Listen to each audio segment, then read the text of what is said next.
Halo anak-anak, apa kabar? Salam sehat untuk kalian. Kita bertemu kembali dengan materi kehidupan manusia pada masa praaksara. Selamat belajar.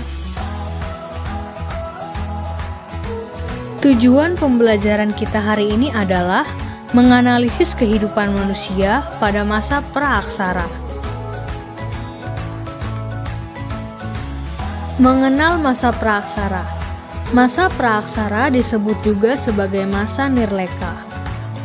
Praaksara adalah masa sebelum di mana manusia mengenal tulisan, dan nirleka adalah masa tidak ada tulisan. Masa praaksara dikenal sebagai masa prasejarah.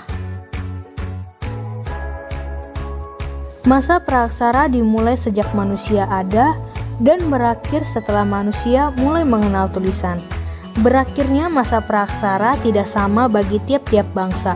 Misalnya, bangsa Mesir dan Mesopotamia telah mengenal tulisan 3000 tahun sebelum Masehi.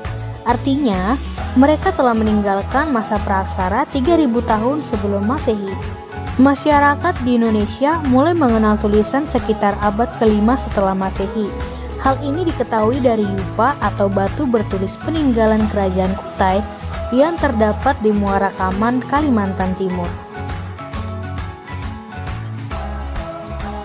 Kehidupan manusia pada masa praaksara dapat dipelajari melalui peninggalan berupa artefak dan fosil.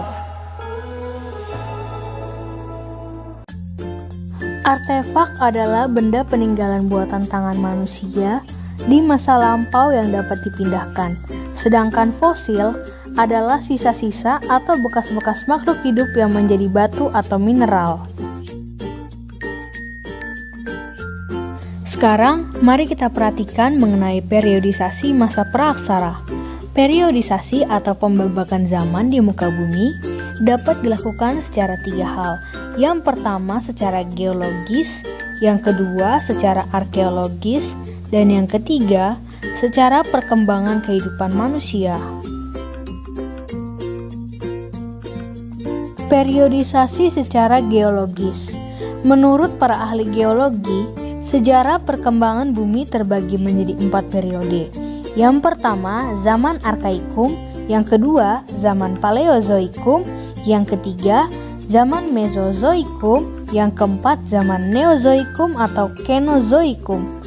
Pada zaman Neozoikum atau Kenozoikum dibagi lagi menjadi 2 zaman. Yang pertama zaman Tertier dan yang kedua zaman Kuartier. Pada zaman Kuartier inilah mulai ada tanda-tanda kehidupan manusia. Zaman Arkaikum yang merupakan zaman tertua dan berlangsung kira-kira sejak 2500 juta tahun yang lalu. Belum terdapat kehidupan pada zaman ini karena kulit bumi masih sangat panas. Zaman Paleozoikum. Zaman ini berlangsung kira-kira sejak 340 juta tahun yang lalu. Pada zaman ini mulai muncul tanda-tanda kehidupan, antara lainnya muncul binatang-binatang kecil yang tidak bertulang punggung, berbagai jenis ikan, amfibi, dan reptil. Zaman Mesozoikum. Zaman ini berlangsung kira-kira 140 juta tahun yang lalu. Pada zaman ini didominasi oleh binatang-binatang dengan bentuk tubuh yang besar seperti dinosaurus. Pada zaman ini juga muncul berbagai jenis burung. Zaman Mesozoikum disebut pula dengan zaman reptil karena pada zaman ini jenis binatang reptil paling banyak ditemukan. Neozoikum atau Kenozoikum. Zaman ini berlangsung sejak kira-kira 60 juta tahun yang lalu.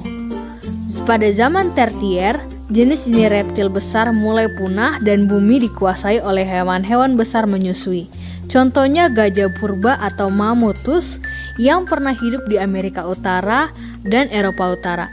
Zaman Kuartier berlangsung sejak 3 juta tahun yang lalu. Zaman ini merupakan awal kehidupan manusia pertama kali di muka bumi.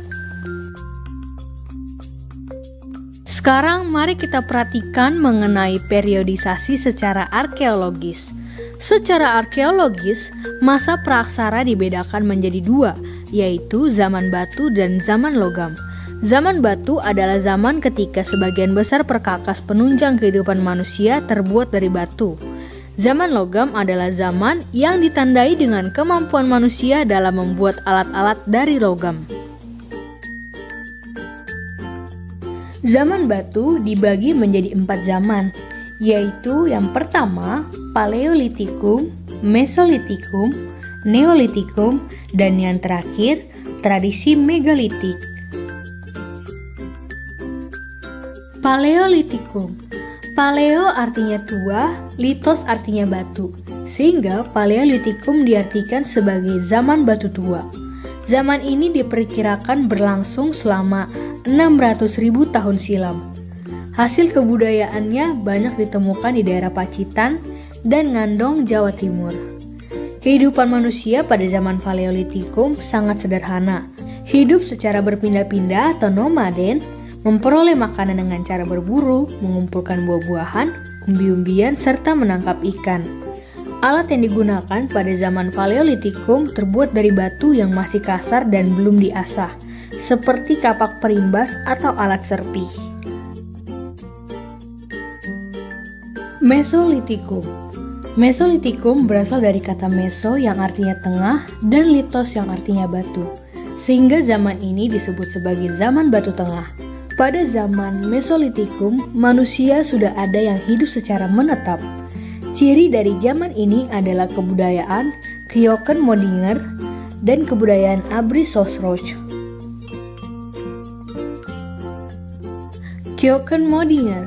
Kyoken-Modinger berasal dari bahasa Denmark, yaitu Kyoken yang artinya dapur dan Moding artinya sampah, maka diartikan sebagai sampah dapur. Kyoken-Modinger ditemukan di sepanjang pantai timur Sumatera, yakni antara Langsa dan Medan. Kyoken-Modinger adalah timbunan kulit kerang dan siput yang sudah menggunung dan sudah menjadi fosil. Kebudayaan Abri-Sosroch. Abris yang artinya tinggal, sos dalam, dan roch gua adalah gua-gua yang dijadikan tempat tinggal manusia purba yang berfungsi sebagai tempat perlindungan dari cuaca dan binatang buas. Alat-alat yang ditemukan pada gua ini antara lain alat-alat dari batu seperti ujung panah, flakes, batu pipisan, serta alat-alat dari tulang dan tanduk rusa. Kebudayaan Abri-Sosroch banyak ditemukan di Besuki, Bojonegoro, dan Sulawesi Selatan. Neolitikum. Neolitikum berasal dari kata neo yaitu baru dan litos yaitu batu yang berarti zaman batu baru. Manusia pada masa ini mulai hidup menetap dan mampu menghasilkan bahan makanan sendiri melalui kegiatan bercocok tanam. Hasil kebudayaan yang terkenal dari zaman ini adalah kapak persegi dan kapak lonjong. Kapak lonjong berukuran besar disebut dengan Walzenbell dan yang kecil disebut Kleinbell. Kapak persegi memiliki bentuk persegi panjang dan trapesium. Kapak persegi berukuran besar disebut dengan beliung dan fungsinya sebagai cangkul. Kapak ukuran kecil disebut tarah atau tatah dan fungsinya sebagai alat pahat. Pada zaman Neolitikum, terdapat barang lain seperti perhiasan yang terbuat dari batu dan kulit kerang, gerabah, dan pakaian. Tradisi megalitik. Tradisi megalitik adalah pendirian bangunan dari batu yang berukuran besar. Tradisi ini muncul pada zaman batu dan erat kaitannya dengan kepercayaan pemujaan terhadap roh nenek moyang. Terdapat jenis bangunan megalitik. Yang pertama, menhir. Menhir adalah bangunan berupa batu tegak atau tugu yang berfungsi sebagai tempat pemujaan roh nenek moyang atau tanda peringatan untuk orang yang telah meninggal. Yang kedua, dolmen. Dolmen adalah bangunan berupa meja batu yang berfungsi sebagai tempat persembahan untuk memuja arwah leluhur, pelinggi, tempat duduk untuk kepala suku atau raja. Yang ketiga, kubur peti batu. yaitu tempat untuk menyimpan mayat. Selanjutnya waruga. Waruga merupakan peti kubur batu yang berukuran kecil dan banyak ditemukan di daerah Sulawesi Tengah. Sarkofagus. Sarkofagus adalah bangunan berupa kubur batu yang berbentuk seperti lesung dan diberi tutup dan banyak ditemukan di daerah Bali. Punden berundak, yaitu bangunan bertingkat yang dihubungkan dengan tanjakan kecil dan berfungsi sebagai tempat pemujaan terhadap roh nenek moyang. Sekarang mari kita perhatikan mengenai zaman logam. Zaman logam terdiri dari 3 zaman, yaitu zaman perunggu, zaman tembaga, dan zaman besi. Indonesia hanya mengalami 2 zaman logam, yaitu zaman perunggu dan zaman besi.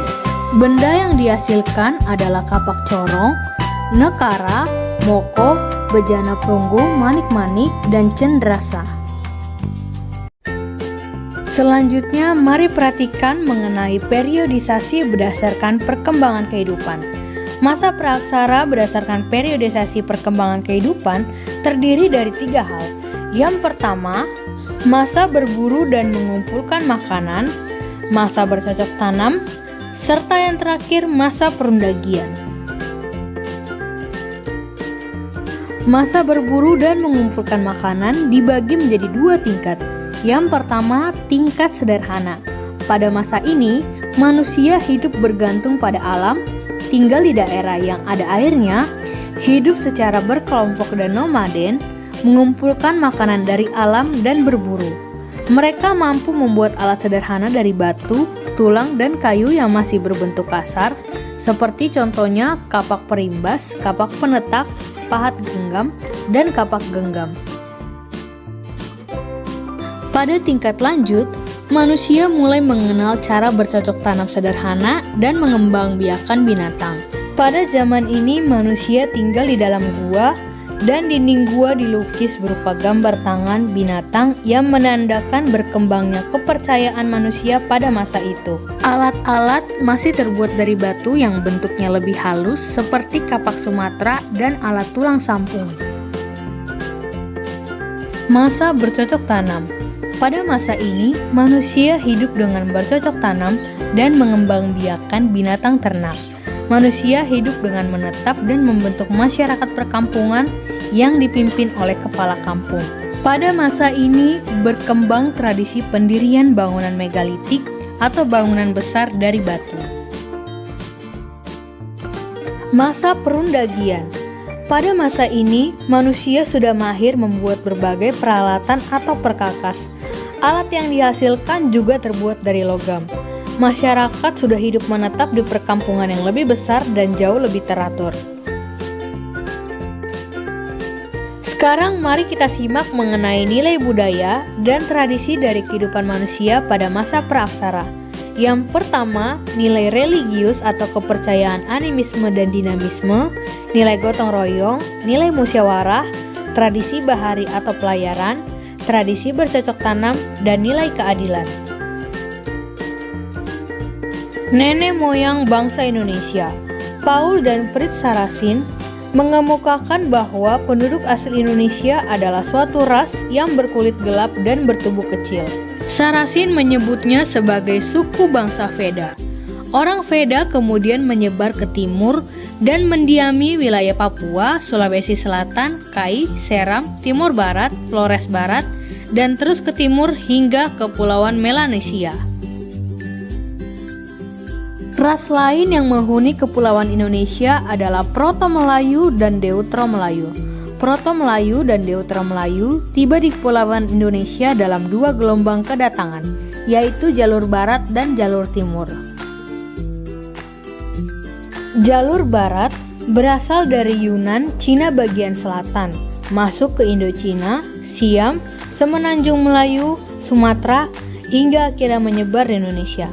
Sedangkan jalur timur melewati kepulauan Ryukyu Jepang menuju Taiwan, Filipina, Sangir, dan masuk ke Sulawesi. Proto-Melayu bermigrasi dengan membawa perkakas dari batu berupa kapak persegi melalui jalur barat dan kapak lonjong melalui jalur timur. Suku yang tergolong Proto-Melayu adalah suku Mentawai, Dayak, dan Toraja. Deutero-Melayu berasal dari Indochina bagian utara. Mereka memperkenalkan perkakas dan senjata yang terbuat dari besi atau logam. Suku bangsa yang termasuk Deutero-Melayu yaitu Melayu, Minang, Jawa, dan Bugis. Demikianlah anak-anak pelajaran kita pada hari ini dengan materi kehidupan manusia pada masa praaksara. Silahkan kalian mengulang kembali materi tersebut. Jangan lupa untuk selalu menerapkan gerakan 3M, mencuci tangan, menjaga jarak, dan selalu memakai masker. Sampai jumpa di lain kesempatan dengan materi yang berbeda.